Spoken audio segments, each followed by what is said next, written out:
ভাষা কেবল কথার মাধ্যম নয়, একটি জনগোষ্ঠীর শতাব্দী প্রাচীন ইতিহাস আর অস্তিত্বের দলিল।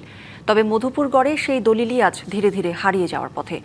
বনাঞ্চল ধ্বংস, ভবিষ্যৎ হারানো এবং সামাজিক অর্থনৈতিক বাস্তবতায় নিজস্ব ভূমিতেই আজ অস্তিত্ব সংকটে গারো, কোচ, মান্দি, বর্মন সহ অন্যান্য ক্ষুদ্র নৃগোষ্ঠীর মানুষ। কাগজে কলমে নয়, বাঁচিয়ে রাখার অঙ্গীকার বাস্তবায়িত হোক বাস্তবে, এই দাবি তাদের।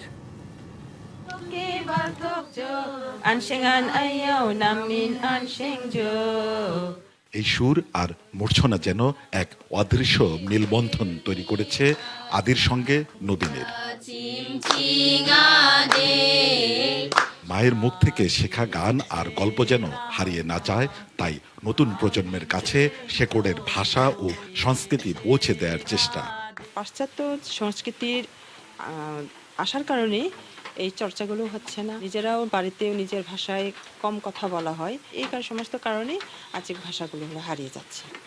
মধুপুরের অধিকাংশ প্রাথমিক স্কুলেই নেই ক্ষুদ্র নৃগোষ্ঠীর ভাষা পাঠদানে প্রশিক্ষিত শিক্ষক। তাই সরকার মাতৃভাষার বই ছাপিয়ে দিলেও বাস্তবে তা কেবলই রঙিন কাগজ।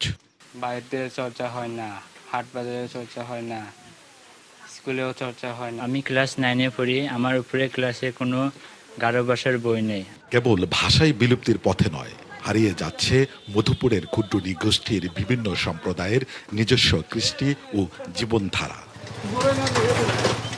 পরিসংখ্যান বলছে গেল কয়েক দশকে মধুপুর গড়ের বনভূমি কমেছে আশঙ্কাজনক হারে, যার প্রভাব পড়েছে মধুপুরের ক্ষুদ্র নৃগোষ্ঠীর খাদ্যের উৎস, ঔষধি গাছ আর ঐতিহ্যবাহী সামাজিক জীবনে।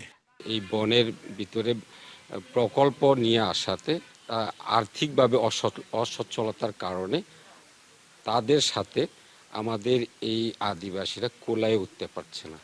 বাংলা কিউআর যেখানে নগদ পেমেন্ট সেখানে। সারা দেশে 10 লাখেরও বেশি মার্চেন্টে নগদে পেমেন্ট করুন খুব সহজে।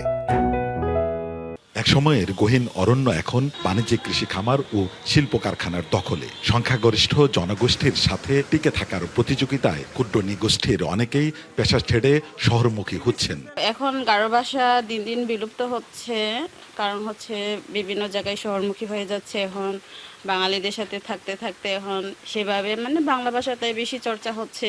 কেবল দিবসে সীমাবদ্ধ না রেখে ক্ষুদ্র নৃগোষ্ঠীকে টিকিয়ে রাখতে ভূমি অধিকার ও সংস্কৃতি সংরক্ষণে দৃশ্যমান টেকসই কাঠামোর উপর জোর স্থানীয় নেতাদের।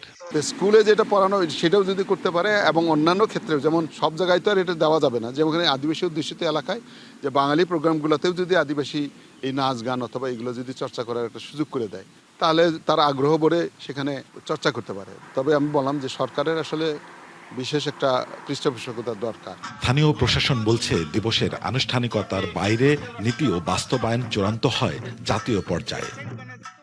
একটা আন্তর্জাতিক দিবস উপলক্ষে বক্তব্য ইউএনও দিতে পারে না। এটা হয় মাননীয় প্রধানমন্ত্রী দেবে অথবা দেশের মহামান্য রাষ্ট্রপতি দেবে। মিডিয়াতে বক্তব্য দেওয়ার বিষয়ে আমার কোনো পারমিশন নাই। পরিচয় ও সংস্কৃতি টিকিয়ে রাখার এই লড়াই কেবল একটি বিশেষ জনগোষ্ঠীর নয়, একটি দেশের বৈচিত্র্যময় ঐতিহ্য রক্ষারও পরীক্ষা। তাই স্থায়ী পদক্ষেপ না নেওয়া হলে মধুপুর গড়ের সমৃদ্ধ সংস্কৃতির চিহ্ন মুছে যেতে পারে এমন শঙ্কায় স্থানীয়রা। Sohel Talukdar, DBC news, Tangail.